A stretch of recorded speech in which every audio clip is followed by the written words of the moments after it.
rethinking the position that you've taken on how the government looks at crypto assets?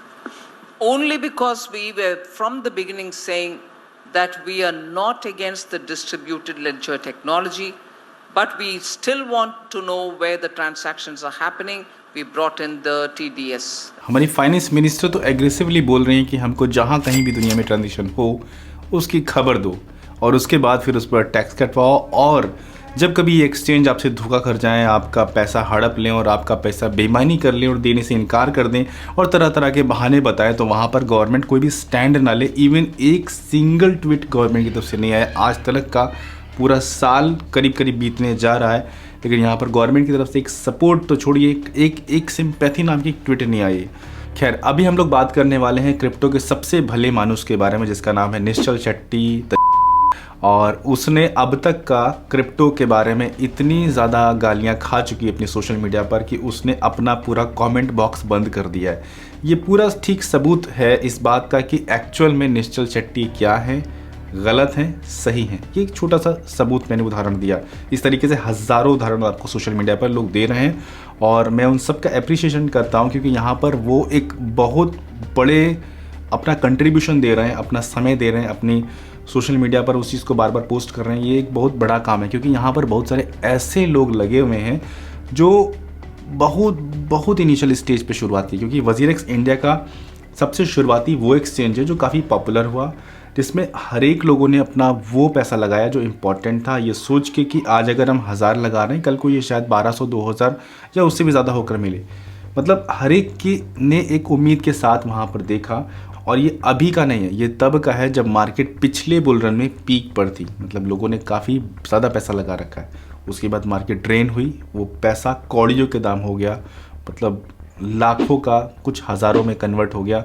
अब वापस से market recover करी है, काफ़ी हद तक लोग पैसा उसमें से, अगर आज की तारीख में अगर वो सब कुछ सही होता तो अच्छा खासा अपना रिकवर कर सकते थे। लेकिन यहाँ पर सिचुएशन पूरी उल्टी हो गई तब जब यहाँ पर वजीरेक्स का 18 जुलाई 2023 को हैक हुआ, और उस हैक के बाद यहाँ पर पूरा सिनेरियो ही पूरा चेंज हो गया।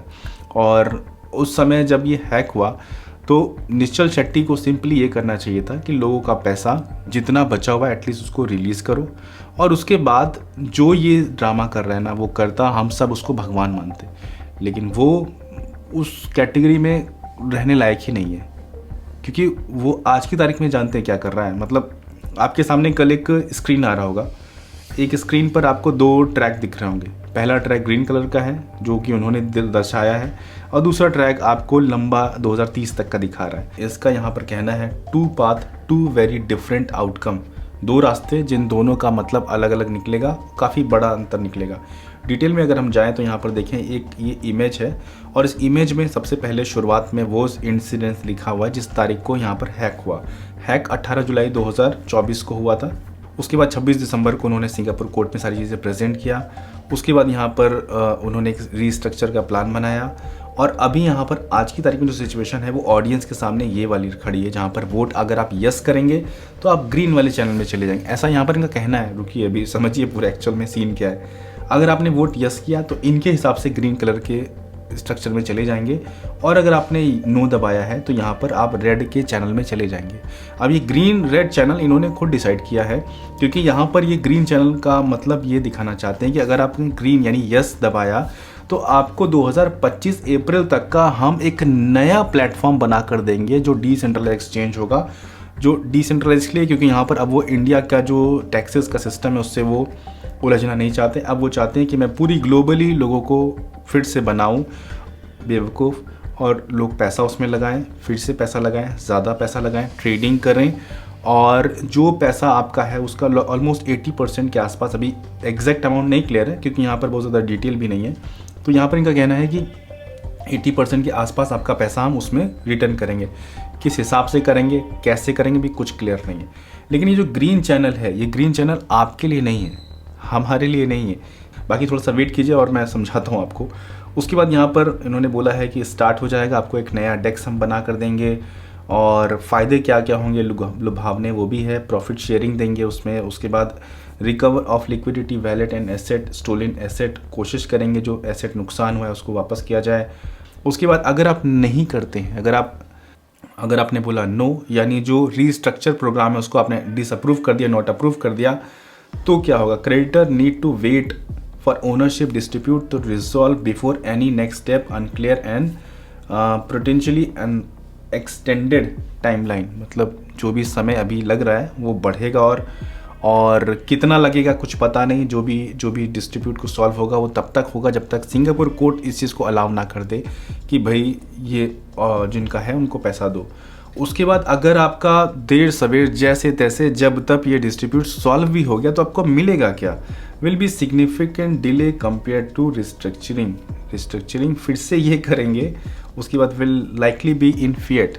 आपको जो पैसा मिलेगा आपकी क्रिप्टो में नहीं मिलेगा कि बिटकॉइन था, शिबा इनू था, डोज था, कुछ भी एक्सवाइजेड था, वो मिलेगा आपको फिएट में। फिएट यानी यूएसडीटी या आपके आईएनआर करेंसी में। और रेट क्या कैलकुलेट होगा, जैसा कि यहाँ पर इन्होंने पहले भी कह रखा है कि रेट कैलकुलेट होगा जो 18 जुलाई को जिस तारीख को हैक हुआ था। उस समय क्रिप्टो कहाँ थी? बिल्कुल नीचे डाउन में थी। क्रिप्टो तो अभी अप हुई है। उसके बाद यहाँ पर आपको धमकाया भी जा रहा है बहुत प्यार से। सुनिए क्या लिखा है। उसके बाद लिखा है due to unclear and extended timeline. मतलब अब टाइम का कोई भरोसा नहीं रहेगा कि कब तक जाएगा। इनको लगता है कि 2030 तक भी जा सकता है, इसीलिए यहाँ पर 2030 को रेड लाइट करके दिखाया है।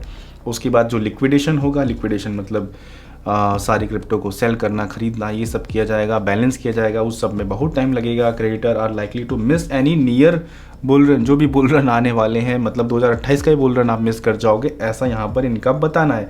As a fiat is distributed market price driven upside following the distributors is unlikely. यानी कि हम जो देंगे आपको फिएट में देंगे और उस समय जो आपकी क्रिप्टो है काफ़ी बढ़ चुकी होगी, तो चुपचाप से यहाँ पर ऐसा इनका कहना है, चुपचाप से ये स्टार्टिंग वाला जो मैंने ग्रीन चैनल दिखाया ना उसको ले लो। रेड कलर ग्रीन कलर भी हमने दिया है, उसको ले लो। और लेकर करोगे क्या?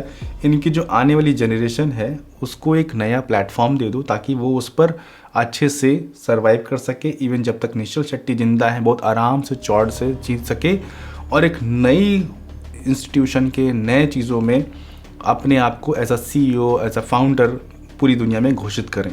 जो आज की तारीख में उनके माथे पर स्कैमर नाम का ब्रांड लग चुका है वो हटे और एक फिर से वो एक फाउंडर, एक फाइटर और ये सारी चीज़ें साबित कर पाएँ अपने आप को, अगर हम यहाँ पर स्टार्ट बटन में ग्रीन दबाते हैं।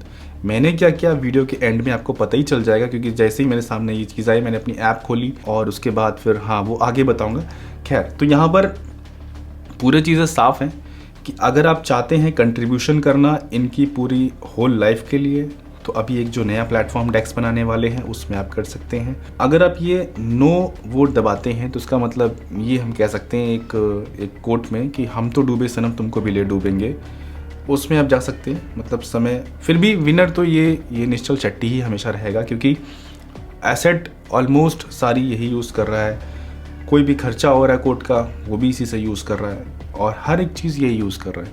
लेकिन मैं यहाँ से इतना ही कह पाऊँगा यहाँ से अपने प्लेटफॉर्म से, वो ये कि ये सिर्फ इस चीज़ का फ़ायदा उठा रहा है क्योंकि हमारे पास जो गवर्नमेंट का जो लॉ है वो भी स्ट्रांग नहीं है। गवर्नमेंट ने सिर्फ टैक्सेस के लिए तो बना दिया है कि 30% टैक्स आपसे लेंगे, सबसे ख़राब सबसे वर्स्ट टैक्सेस तो लेंगे, बट सर्विस आपको देंगे ही नहीं। अगर गवर्नमेंट की थोड़ी सी इसमें इन्वॉल्वमेंट होती तो निश्चल शेट्टी के फादर, उनके ग्रैंडफादर सब यहाँ पर आते, सरपटक के पैसा भी देते और एक्चुअल जगह पे होते जहाँ पर उनको होना चाहिए। तो ये एक एक्चुअल में कमी है अपने कंट्री में जो लॉ क्रिप्टो को लेकर नहीं है। दूसरी बात ये कि अगर हम देखा जाए यहाँ पर कि निश्चल शेट्टी जो अपना नया साम्राज्य इकट्ठा बढ़ाना चाहते हैं अपनी आने वाली जनरेशन के लिए, तो वो बिल्कुल नहीं कर पाएंगे, क्योंकि ये जो पैसा है ना ये बहुत ज़्यादा हार्ड अर्न मनी है उस यूज़र का जो एक बिलीव करके क्रिप्टो में एंटर किया था कि यार अभी तक मेरे लाइफ में कुछ बड़ा चेंज नहीं हुआ, शायद इस एक्सचेंज के थ्रू इस क्रिप्टो से मेरा कुछ बड़ा हो जाए, कुछ अच्छा हो जाए, कुछ फ़ायदा हो जाए। तो वो इतनी बद्दुआएं देगा ना कि इनकी पिछली 7 जनरेशन बोलेंगे कि यार कौन आ गया मेरी फैमिली में, और आने वाली जनरेशन जो ये सोच रहे हैं कि ये इसको पैसे को यूज़ करके मिलेनियर और आगे बिलियनियर बनेंगे, ऐसा बिल्कुल भी नहीं है। वो सब का सब बिल्कुल वैनिश हो जाएगा अगर ये इसी बेईमानी पर अटके रहे, इसी बेईमानी पर, क्योंकि बेईमानी का पैसा कहीं कोई नहीं हजम कर सकता। और फिर जब बात हो किसी ऐसे इनोसेंट नादान लोगों का जो तुम पर भरोसा कर आए और उसको तुम बीच में ले जाकर डुबा दो, ठग लो, और ऐसा सिचुएशन करो और फ़ायदा उठाओ अपने लॉ का और जो हम लोग यहाँ पर झेल रहे हैं उन सब चीज़ों का, तो मेरे ख्याल से वो बिल्कुल भी कभी भी उस पैसे को एंजॉय नहीं कर सकता। 0% चांस है। और बाकी यस नो की रही बात, तो मैंने जैसी ऐप खोला और उसमें मेरा खुद का ये पर्सनल है जो आपको साइड में स्क्रीन पे दिख रहा है। आप अपने हिसाब से डिसीजन लीजिए, आप पूरी तरीके से अपने लिए स्वतंत्र हैं। आपको जो भी सिचुएशन इस समय बेटर लग रही हो वो बताएं।